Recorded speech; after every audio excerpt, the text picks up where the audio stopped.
नमस्कार, मैं विजय कुमार सैन आप सभी का नव भारती के डिजिटल प्लेटफॉर्म पर एक बार फिर से हार्दिक स्वागत करता हूं और अभिनंदन करता हूं। आज के इस वीडियो में आज हम अभिप्रेरणा मोटिवेशन के भाग नंबर 6 की ओर है और इस भाग 6 में आज हम पढ़ेंगे विलियम ओची की विचारधारा। विलियम ओची जिन्होंने जापानी प्रबंधन के बारे में कहा या जिन्होंने जेड थ्योरी का प्रतिपादन किया। तो जेड थ्योरी क्या है, जो जेड थ्योरी में कौन कौन सी अच्छी अच्छी बातें हैं, विलियम ओची ने किन किन बातों का इसमें समावेश किया है। तो अभिप्रेरण motivation RBSC class 12 subject BST का ये इस चैप्टर का लास्ट टॉपिक है।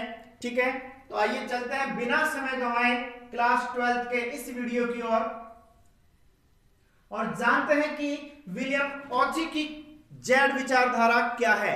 ठीक है, तो आइए समझते हैं विलियम ओची की विचारधारा। देखिए, the theory Z of motivation was proposed and propounded by professor William G Ouchi in his book published in year 1981 named How American Business Can Meet the Japanese Challenges। ध्यान रखना, ये जो बुक का जो नाम है, इस बुक के नाम को एग्जाम में पूछा जा चुका है। ठीक है, तो आप सभी विद्यार्थी इस बुक के जो नाम है, इन नाम को जरूर याद करें। ठीक है, पूछा गया था कि विलियम ओची ने जेड थ्योरी अपनी किस बुक में लिखा है और ये कब प्रतिपादित हुई थी। तो how American business can meet the Japanese challenge in discovered theory Z, ये इनकी बुक का नाम है। Professor Ouchi studied the management practices of big companies of American and Japan. He concluded his research under the name Jet theory based on his observations। William Ouchi जो है, उन्होंने America की और जापान की कुछ बड़ी कंपनियां थी, उन बड़ी कंपनियों के ऊपर रिसर्च किया। ठीक है, और अपनी जो जेड थ्योरी थी, उस जेड थ्योरी को प्रतिपादित किया, जेड थ्योरी को प्रोपाउंडेड किया। Theory Z is based on analytical study of management practice of American and Japanese companies। He gave emphasis on the positive aspects of the companies of both the countries। Professor Ochi has identified best Japanese management practice which are superior than the American management practice। William Ouchi ने Japan की कंपनियों में से उन अच्छी अच्छी बातों को बाहर निकाला, उन्होंने उन अच्छी अच्छी बातों को सर्च किया, ढूंढा जो कि अमेरिकन कंपनी से बेस्ट थी, बहुत अच्छी थी। ठीक है, जिनके कारण अमेरिकन कंपनीज आगे बढ़ रही थी, जापानी कंपनीज आगे बढ़ रही थी, है ना। हिंदी में थोड़ा एक बार देखते हैं कि अभिप्रेरणा की इस विचारधारा को प्रतिपादित करने का श्रेय अमेरिकन प्रबंध शास्त्री विलियम जी ओची को जाता है। इन्होंने अपनी पुस्तक में इसका वर्णन किया है, सन 1981 में प्रकाशित हुई थी और इस विचारधारा का वर्णन किया है। ओची ने अमेरिका एवं जापान की कई बड़ी कंपनियों की प्रबंध व्यवस्था का अध्ययन करने के पश्चात यह पुस्तक लिखी। इस अध्ययन एवं शोध से प्राप्त निष्कर्षों को उन्होंने जेड विचारधारा के रूप में प्रस्तुत किया। जेड विचारधारा जापानी एवं अमेरिकी प्रबंध की तुलनात्मक अध्ययन। यस, मैंने बताया भी आपको कि जेड विचारधारा में अमेरिका एक तरफ अमेरिका है, एक तरफ जापान है, दोनों के बीच में कंपैरेटिव स्टडी हुई है। ठीक है, और दोनों का तुलनात्मक अध्ययन करके फिर इन्होंने जेड थ्योरी प्रतिपादित की है।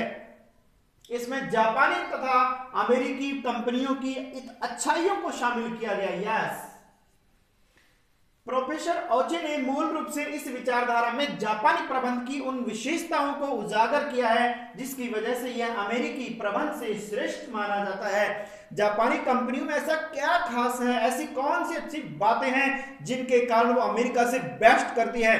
तो इस विचारधारा में विलियम ओची ने जापान की जो कंपनियां हैं उनकी खूबियों को तलाशा है, ढूंढा है, रिसर्च किया है।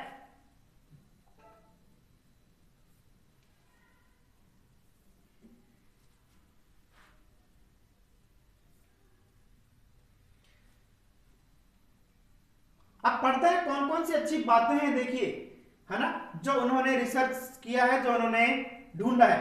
देखिए, सबसे पहले जो बात उन्होंने कहा, लाइफ टाइम एम्प्लॉयमेंट।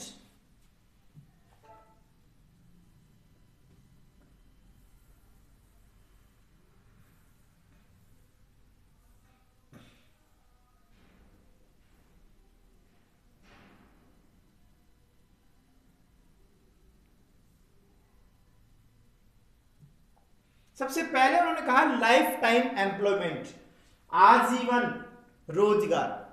सबसे बड़ी प्रॉब्लम यह आती है, अमेरिका हो या हिंदुस्तान हो या और कोई सा देश हो, एक व्यक्ति किसी भी संस्था में रोजगार तलाशने के लिए जाता है, रोजगार के लिए जाता है, तो वह इस उम्मीद से जाता है कि मैं बार बार दूसरी कंपनी में न जाऊं, जहां पर मुझे रोजगार मिल रहा है, मुझे ऐसा रोजगार मिले जहां पर मैं एक लंबे समय तक आसानी से टिका रहूं। लेकिन होता क्या है, अक्सर जो सीनियर बॉस होते हैं या मैनेजर्स होते हैं, उनके द्वारा ह्यूमन रिसोर्सेज की कद्र ना करके उनको संस्था से बाहर निकाल दिया जाता है, समय समय पर उनकी छटनी कर दी जाती है, कुछ चंद बेनिफिट के लिए, कुछ थोड़े से फायदे के लिए उनकी छटनी करके उनको निकाल दिया जाता है।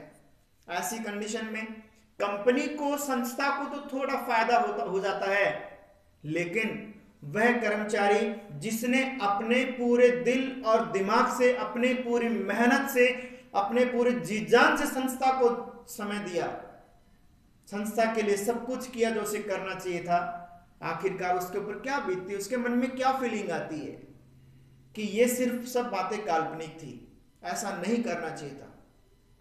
जिस कंपनी के लिए इतना समय दिया, इतना दिल जान से काम किया, उसके लिए सब कुछ किया, लेकिन आज उसी कंपनी के मैनेजर्स ने हमें संस्था से बाहर कर दिया, बेटा ये कंपनी आपकी नहीं है। तो जापानी कंपनी में विलियम ओची ने एक अच्छी बात ये प्राप्त की, अच्छी बात ये ढूंढी कि वहां पर कर्मचारियों को आजीवन रोजगार दिया जाता है। एक बार जो व्यक्ति जिस संस्था में लग जाता है, उसको लंबे समय तक उसी संस्था में रखा जाता है, उनका मूल्यांकन धीमी गति से होता है। According to Professor Ochi, employees should be given lifetime employment opportunities in Japanese organizations. Once the employees are appointed for the job, they are not retrenched or terminated. उनको जल्दी से टर्मिनेट नहीं किया जाता। In the times of recessions and the company bears all the cost and losses, this makes employee loyal and committed towards the organizations. हमारे यहाँ पर तो ये होता है कि कंपनी प्रॉफिट में है तो ठीक है, आप लग जाओ, आप आ जाओ, संस्था लॉस में है तो भैया जाओ। टीचर्स के साथ भी होता है, मैं खुद एक टीचर हूं, यहाँ पर आपके सामने वीडियो में इस बात को बता रहा हूं कि संस्था में, अधिकांश संस्था में ये होता है कि जब उनकी नीड होती तो उनको बुला लिया जाता है, उनकी नीड नहीं होती तो उनको निकाल दिया जाता है। हाँ, उनकी नीड नहीं होती तो उनको निकाल दिया जाता है, टीचर्स होते हुए भी। यहां कंडीशन ये देखिए आप, टीचर्स तो एक एजुकेटेड, एक प्रोफेशनल व्यक्ति है, तो फिर जो बेचारे अनएजुकेटेड व्यक्ति हैं या फिर और जो साधारण से व्यक्ति जो काम करते हैं कंपनियों के, तो उनके साथ में क्या बीतती होगी। उनको तो बिल्कुल ये समझते हैं कि बस अपना काम निकला और भैया आप भी बाय बाय, उनको भी निकाल देते हैं। तो इंडिया में तो बिल्कुल ही बेकदरी होती है मानव संसाधन के साथ में, तो ऐसा नहीं होना चाहिए। ये मैं नहीं कह रहा, ये कौन कह रहा है, विलियम ओची कह रहा है। ठीक है, कि अगर आप कंपनी में किसी व्यक्ति को रखते हो तो उसको लंबे समय तक रखो संस्था में।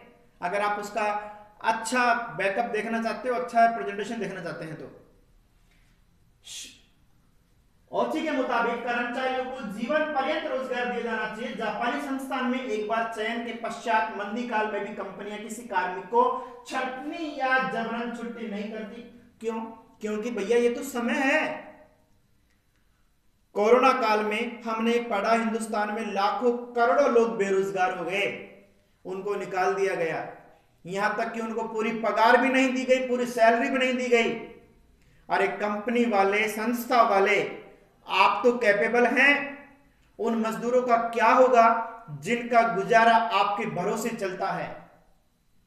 यह बड़ी सोचने वाली बात है।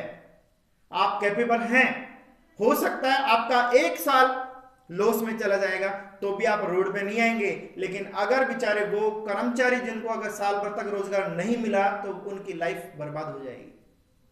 तो ये कौन कह रहा है? विलियम ओची।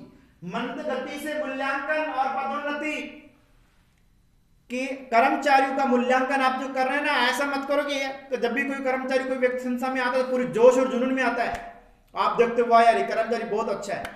विलियम ओची कहता है ऐसा नहीं होना चाहिए। अगर आपको उसका मूल्यांकन करना है तो मंद गति से उसका मूल्यांकन करो, उसको 10-15 साल उसको संस्था में काम करने दो, तब पता लगेगा कि संस्था में वह व्यक्ति कितने दिल से, कितने दिमाग से काम कर रहा है, संस्था के लिए कितना कुछ कर सकता है, कितना कुछ दे सकता है। ओची ने अपने निष्कर्ष में बताया कि जापानी प्रबंधक यह मानते हैं कि उत्पादकता किसी एक व्यक्ति की देन नहीं होकर सामूहिक प्रयासों का परिणाम होती है। अतः किसी भी व्यक्ति को व्यक्तिगत उपलब्धि के आधार पर पदोन्नत न करके इस आधार पर पदोन्नत किया जाना चाहिए कि वह कार्य समूह को किस प्रकार से मोटिवेट करता है, अभिप्रेरित करता है। यहां यह भी उल्लेखनीय है कि प्रोफेसर ओची के अनुसार लंबवत पदोन्नति के स्थान पर समानांतर पदोन्नति की जानी चाहिए। इन्होंने किस पे फोकस किया? समानांतर, सबके साथ। जापानी प्रबंधक सामान्यतः किसी व्यक्ति को रोजगार से हटाते नहीं, वह एवं उनकी मान्यता है कि किसी भी व्यक्ति के गुण अवगुण का मूल्यांकन करने के लिए 1-2 वर्ष की अवधि अत्यंत अल्प है। हमारे यहां पर तो साल भर में एक की जगह कई कर्मचारी चेंज होते हैं हिंदुस्तान में, जबकि ये कह रहे हैं कि 1-2 साल में तो मूल्यांकन अल्प अवधि में तो अच्छा है ही नहीं। वे दीर्घकाल के करीब 10 वर्षों की सेवा के पश्चात अपने कर्मचारियों का प्रथम कार्य मूल्यांकन करते हैं। जीवन वृत्ति पक्ष। जापान में प्रबंधकों की विशेषज्ञता पर अधिक बल नहीं दिया जाता। प्रबंधकों की विशेषज्ञता पर ज्यादा बल न दे करके यह विचारधारा मानती है कि कर्मचारियों की जीवन वृत्ति पथ पर निर्धारण और गैर विशिष्टीकृत आधार पर होना चाहिए। जापान में यह प्रयास रहता है कि प्रबंधक समस्त विभागों के कार्यों को समझे। देखिए, इस हेतु कार्य परिवर्तन की नीति होती है। प्रबंधक, कोई भी व्यक्ति जन्म लेता है, जन्मजात वह कुछ भी सीख के नहीं आता, ठीक है, उसको सब कुछ सिखाया जाता है। जब एक व्यक्ति आपकी संस्था में मैनेजर की पोस्ट पे बैठ रहा है, प्रबंधक बन रहा है, तो उसके पास में विशेष विशेषज्ञता नहीं है। अगर है भी तो भी आपकी संस्था के लिए काम के नहीं है, क्योंकि आपकी संस्था का एनवायरनमेंट अलग है, दूसरी संस्था का एनवायरनमेंट अलग है। आपकी संस्था में वह व्यक्ति आ रहा है तो वह आपकी संस्था के लिए बिल्कुल नया है। अगर उसमें विशेषज्ञता नहीं है तो भी चलेगा। आप उसको उस संस्था के बारे में सिखाइए, अपनी संस्था के बारे में वो तमाम जानकारी उसको दीजिए जो उसके लिए आवश्यक है, कैसे काम करना है ये आप उसको बताइए, ठीक है। उसको अलग अलग डिपार्टमेंट से, अलग अलग काम से उसको अवगत करवाइए, ताकि वह हर काम से रूबरू हो सके, हर काम को वह जान सके और समझ सके।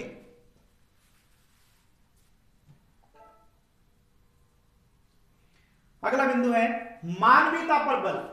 देखिए, मानवीयता जो है ना, ह्यूमैनिटी जो है, इस पर भी बल देना चाहिए। यह विचारधारा स्पष्ट करती है कि प्रबंधकों को कर्मचारियों पर पूर्ण ध्यान देना चाहिए। उन्हें अपने कर्मचारियों का ध्यान केवल कार्यस्थल तक सीमित नहीं रखना चाहिए। प्रबंधकों को कर्मचारियों के साथ साथ उसके परिवार, उसकी रुचियों, महत्वाकांक्षा आदि का ध्यान भी रखना चाहिए। इन बिंदुओं को जब देखता हूं, और हिंदुस्तान भारत में हम देखते हैं कि यहां पर कर्मचारियों की दशा क्या है, तो प्रोफेसर ओची ने कंपैरिजन किया था अमेरिका और जापान का। लेकिन अगर अमेरिका की जगह अगर भारत की कंपनियों का, भारत की अगर दशाओं का अगर अध्ययन करें तो भैया बिल्कुल ही मामला माइनस में जा रहा है। क्योंकि हमारे यहाँ तो बिल्कुल ही मानवीयता नाम की जो चीज होती है ना, उसको बहुत कम ध्यान देते हैं। ये नहीं कर ध्यान नहीं देते हैं, अच्छे व्यक्ति भी हैं, अच्छे व्यक्ति भी हैं, लेकिन जितना फोकस होना चाहिए उतना नहीं है। और इन चीजों की नीड आज जापान, अमेरिका और भारत में क्यों पढ़ाया जा रहा है? क्योंकि भारत में भी आने वाले समय में जो प्रबंधक, नए प्रबंधक तैयार हो रहे हैं, वो इन बातों को समझे कि मानवीयता भी कुछ चीज होती है। कर्मचारी को गन्ना न समझे जिसका रस निचोड़ा और फेंक दो बाहर, अपितु वह भी अपने परिवार को छोड़ करके, अपने समय को छोड़ करके आपको सब कुछ दे रहा है, तो उसके परिवार की जिम्मेदारी, उसकी रुचि, उसकी हॉबी, उनका भी ध्यान रखे एवं कर्मचारी के साथ सदैव मानवीयतापूर्ण व्यवहार करना चाहिए। कर्मचारी तो बेचारा मरे जा रहा है, उसके तो मतलब हालत ये है कि उठने की बस की बात नहीं है और मालिक कह रहा है क्या हुआ, थोड़ा सा और काम कर, ऐसा नहीं होना चाहिए। वह कर्मचारी जो है वह सब कुछ बाद में है, सबसे पहले क्या है, वह एक मानव है और उसके साथ में कौन सा व्यवहार होना चाहिए, मानवीयता का, ह्यूमैनिटी का बिहेव होना चाहिए। सामूहिक निर्णयन, यह विचारधारा इस तथ्य पर जोर देती है कि संस्था के कर्मचारियों को निर्णय में भागीदार बनाना चाहिए।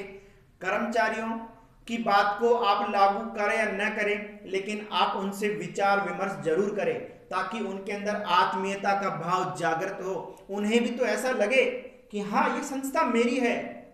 शुरू में इस वीडियो में कह चुका मैं कि अगर एक प्रबंधक कर्मचारियों के मन के अंदर यह भाव जगाने में सफल हो गया कि संस्था मेरी है, तो फिर उस संस्था की तरक्की कोई नहीं रोक सकता। अतः कर्मचारियों से भी सुझाव लिए जाने चाहिए। मानव संसाधन विकास, देखो मानव जितने भी वर्कर्स हैं उनको क्या माना गया है, संसाधन, और उनका भी क्या होना चाहिए, विकास। इस विचारधारा के अनुसार कर्मचारियों में कार्य के प्रति लगन एवं उत्साह पैदा करने के लिए मानव संसाधन विकास की योजना बनानी चाहिए कि जो भी वर्कर काम कर रहे हैं उनका डेवलपमेंट कैसे किया जाए। हमेशा उनको गन्ना ही ना समझे, अपितु उनके विकास के लिए भी प्लानिंग करनी चाहिए। उनकी भी मांग, रुचि, फैशन, उनकी भी जो आदतें हैं, उनकी भी जो नीड्स हैं, उनकी भी जो आवश्यकता है, उनको भी समझने की कोशिश करनी चाहिए। कर्मचारियों की छिपी हुई क्षमता को पहचान कर इन क्षमताओं के विकास हेतु उचित शिक्षण प्रशिक्षण दिया जाना चाहिए। एक व्यक्ति के अंदर कौन कौन सी क्षमताएं भरी हुई है, इस बात का अंदाजा हर किसी को नहीं होता। कोशिश करनी चाहिए कि उसके अंदर जो अच्छी बातें हैं उनको मौका मिले। लेकिन होता क्या है, कोई कर्मचारी अगर आगे से पहल करके कोई अच्छा आइडिया किसी मैनेजर को देता भी है तो मैनेजर झिड़क के उसको बिठा देता है, अरे तू 2 कोड़ी के व्यक्ति मेरे को सलाह देगा क्या, ऐसी बातें तक बोल दी जाती है। ऐसा नहीं होना चाहिए, अपितु अगर कोई कर्मचारी अच्छी बात, अच्छा सुझाव संस्था को दे रहा है तो मैनेजर को उसको सैल्यूट करना चाहिए, मैनेजर को उसकी बात को मानना चाहिए। अनौपचारिक नियंत्रण, इनफॉर्मल कंट्रोल, जेड विचारधारा में संस्था के कर्मचारियों के साथ अनौपचारिक संबंधों का निर्माण करके उन पर अनौपचारिक नियंत्रण के तरीकों से नियंत्रण करने का प्रयास किया जाना चाहिए। कंट्रोल के 2 तरीके, औपचारिक और अनौपचारिक। जब आप अपने कर्मचारियों के साथ व्यवहार से जुड़ करके, नियमों में बंद करके नहीं, मैनेजर बन के नहीं, अपितु एक बड़े भाई की तरह, अपितु आप उनके एक दोस्त की तरह व्यवहार करेंगे और आप उनको एक दोस्त की तरह बोलेंगे ऐसा काम मत करो, अपनी संस्था को नुकसान होगा। आप एक दोस्त की तरह आप उनको ट्रीट करेंगे तो ये क्या कहलाएगा, अनौपचारिक नियंत्रण कहलाएगा। अगर आप मैनेजर बन के उनके बीच में रहेंगे तो वो आपके सामने खुल के पेश नहीं आ पाएंगे, तो इसलिए कहा गया अनौपचारिक नियंत्रण। इस हेतु प्रबंधकों को अपने अधीनस्थों में विश्वास तथा सहयोग की भावना पर बल देना चाहिए। इस प्रकार उपरोक्त वर्णन से स्पष्ट है कि जेड विचारधारा अभिप्रेरण के एक नए दृष्टिकोण को प्रस्तुत करती है। इस विचारधारा का मूल तत्व पारस्परिक विश्वास एवं स्नेह एवं सहयोग है। अगर पारस्परिक विश्वास, स्नेह और सहयोग डेवलप करने में अगर किसी संस्था का मैनेजर या कोई संस्था सक्षम हो जाती है तो नो डाउट वह संस्था आगे बढ़ेगी। देखिए लास्ट में एक छोटा सा मूल मंत्र यहां पर लिखा हुआ है, ना कभी भागे और ना ही कभी रुके, बस हमेशा चलते रहे। यही एक विद्यार्थी की सफलता का मूल मंत्र है।